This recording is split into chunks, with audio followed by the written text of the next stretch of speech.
Aujourd'hui, vidéo sur un débat très important qui agite beaucoup la dissidence. Faut-il voter ou pas? Moi, je vais essayer d'expliquer, vous expliquer mon point de vue. Alors, là récemment, il y a 2-3 jours, au niveau du soi-disant saccage de permanence LR, il y a une responsable LR qui a été très claire, qui a dit, avec un petit sourire méprisant, beaucoup de gens viennent nous voir pour nous demander de résoudre des problèmes, c'est pas notre mission, ça c'est les élus locaux. Et elle a bien dit que les députés étaient là pour faire appliquer le programme de Macron, que ce programme était connu. Donc à partir du moment où les gens ont voté, ben c'est la doctrine Macron. Hein. Donc on a une monarchie élective pour 5 ans. Et les députés ne servent qu'à valider les choix du prince. Donc les députés ne servent à rien. Je crois que c'est 577, ils servent à rien. Donc c'est même pas, on nous parle toujours de démocratie représentative, elle est même pas représentative, parce qu'une représentative, c'est de dire, les citoyens vont simplifier les choses en envoyant des représentants, des gens qui les représentent. Et là, ce n'est plus le cas. Là, ce sont des gens qui représentent c'est la représentativité du président, pas du peuple. Donc ce sont des sbires du gouvernement. Donc nous ne sommes même pas dans une démocratie représentative. Hein. Si vous avez des discussions avec des gens, etc., ne vous laissez pas embarquer là-dessus. Alors la démocratie n'est pas directe, elle n'est pas non plus représentative. Voilà. Donc les députés ne servent à rien. On a vu que le Sénat, finalement, malgré des mois et des mois de polémiques sur l'affaire Benalla, le rapport a été enterré. Donc le Sénat ne sert à rien non plus. Et chose plus grave, à partir du moment où ils existent, ils donnent une impression de démocratie. Donc il faudrait mieux, dans ce cas-là, supprimer ces deux chambres et de dire, voilà, on a un roi, on a un souverain, et le laisser en face de ses responsabilités. Donc ça, c'est une option. C'est une option hein, pour moi. J'ai pas dit que c'était ma préférence, mais c'est une option. Que faire autrement? Alors, beaucoup de gens ne votent pas, disent l'abstention, ça sert à rien, etc. Sauf que, pour l'instant, on voit bien que pour des taux d'abstention de 50, 60, voire 70%, ça ne change rien à l'affaire, ça ne remet pas en cause du tout le système. Donc moi je dis faire de l'abstention simple, chacun dans son coin, ça n'a aucun intérêt. Alors comment remettre les choses remettre les choses en cause? Alors c'est pas les partis, c'est pas les gens qui se présentent aux élections qui vont le faire. Parce que le Rassemblement national, il jouit aussi de ce système, hein, il a des élus, et puis ça lui permet d'être un parti politique comme les autres, d'avoir des adhésions, des dons, etc. Donc il en vit, minablement, mais il en vit quand même, et il ne va pas remettre en question son existence en tant que parti. Donc on peut pas le Front National ou Rassemblement National est jugé parti dans cette histoire. Donc c'est pas de lui que viendra la solution. Concernant l'UPR, c'est pareil, l'UPR, monsieur Asselineau parle de crèmerie, son souhait c'est d'en faire partie. Alors lui, il se fiche d'avoir un gros groupe de députés, lui ce qu'il veut c'est avoir éventuellement un siège, lui et son premier cercle, hein, donc son égérie, l'agent immobilière de je sais pas où, voilà, et donc finalement, il veut entrer dans le système partisan, donc ça viendra pas de lui non plus. Alors quand il parle que quand il sera au pouvoir, etc., ça fait doucement rigoler.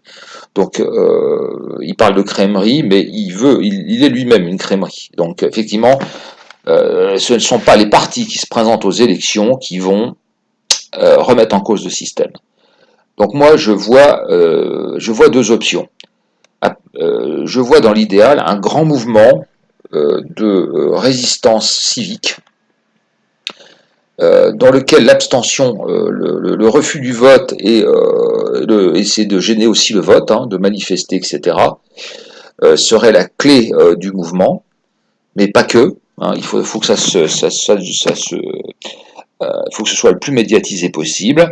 Il faut que ce soit relayé par les gilets jaunes, par tous les mouvements. Il faut que de multiples mouvements s'y agrègent. Que ce soit vraiment un grand mouvement national pour la résistance civique. Je ne dis pas l'abstention, je dis la résistance civique. Afin que l'abstention soit comptée, soit attribuée aux forces rebelles. Voilà, ça sinon, ça c'est absolument important. Donc tant que nous n'avons pas un certain nombre de mouvements qui vont prôner ça, l'abstention, on dira, c'est les gens simplement qui consentent, qui ne voient pas d'objection. Donc les abstentionnistes, dans le système actuel, sont comptés dans les rangs du système. Ce sont des gens qui ont dit, ils font confiance et puis ils laissent les autres, voilà. Donc pour moi, faire de l'abstention dans son coin, c'est une grave erreur. Donc j'aimerais beaucoup que ce mouvement ait lieu. Moi, je suis pour la résistance civique intelligente, puisque nous sommes en guerre civile. Clair, net et précis, féroce, cruel, sans âme, avec une génération de trentenaires, sans foi ni loi. Et je vous remets des photos de la personne que vous avez mis au pouvoir, etc. Donc inutile de vous dire que si vous connaissez des gens dont vous êtes sûr qu'ils sont des macronistes, leur faites pas de cadeaux, hein, je vous en dis pas plus. Je n'en dis pas plus. Voilà, donc le cynisme, de toute façon, des membres de la République en marche, leur haine du peuple, haine des pauvres, et mis à la tête du pays un déséquilibré profond. Alors, si ce mouvement n'arrive pas, là par contre je suis pour le vote, et un vote intelligent, c'est-à-dire celui qui nuit le plus à la reine et au système. Voilà, donc voilà ce que je peux dire, hein. Donc si vous êtes d'extrême droite, voilà, et si vous êtes d'extrême gauche, voilà, des votes le plus anti-système possible. Parce que là, il y a des postes, il y a des postes et du pouvoir, donc pour l'instant, donc moi personnellement pour les prochaines municipales, je vais voir un petit peu les candidats, donc j'aurai bien évidemment la REM.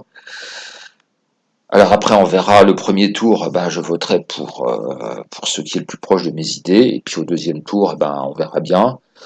Et s'il y a un deuxième tour, la REM contre autre chose, éventuellement je voterai le autre chose. Euh, voilà, je pense que là c'est un petit peu une question de survie. Non. Je n'exclus pas ça. Enfin ça je vais voir, ça dépendra aussi de la personne qui.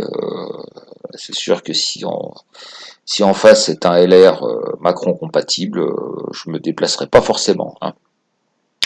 Voilà, moi j'insiste sur, je pense que vous êtes un peuple, nous sommes un peuple intelligent, donc arrêtons de nous exposer aux tirs des nervis des forces de l'ordre. Euh, ne nous offrons pas en sacrifice, épargnons notre santé, épargnons nos vies, et par contre essayons d'emmerder le plus possible ce système. Donc voilà, il n'y a pas pour moi d'incompatibilité, mais je pense que s'abstenir comme ça, sans mouvement, c'est une erreur. Mais malheureusement, les gens qui se présentent aux élections, ce sont des gens qui, même les tout petits partis, hein, ce sont des mythomanes, hein, dont je pense qu'Asselineau, il a aussi une grosse part mythomaniaque. Là, je suis désolé pour les UPR, mais enfin, c'est une évidence, quoi. Parce que là, avec son 1,2% aux européennes, ce qui d'ailleurs ne représente pas l'équivalent du vote au présidentiel, s'imaginer, surtout à l'âge qu'il a, qui va créer quelque chose, là on est dans l'égocentrisme, le narcissisme, la mégalomanie, enfin tout ce que vous voulez, quoi. Voilà, mais bien évidemment, le Rassemblement national n'ira pas dans notre sens, hein. Ils ont quand même leurs intérêts à défendre, leurs crèmeries. Donc voilà, pour moi, je vois pas de contradiction à tout ça. Alors, sur quel mouvement on pourrait compter, c'est très difficile, hein. C'est très difficile. Il faudrait des grands mouvements, il faudrait des choses représentatives, et il n'y a pas tant que ça. À la limite, la gauche est beaucoup mieux organisée, mais voilà, pour l'instant, on est loin de pouvoir mettre en place ce système de boycott du suffrage.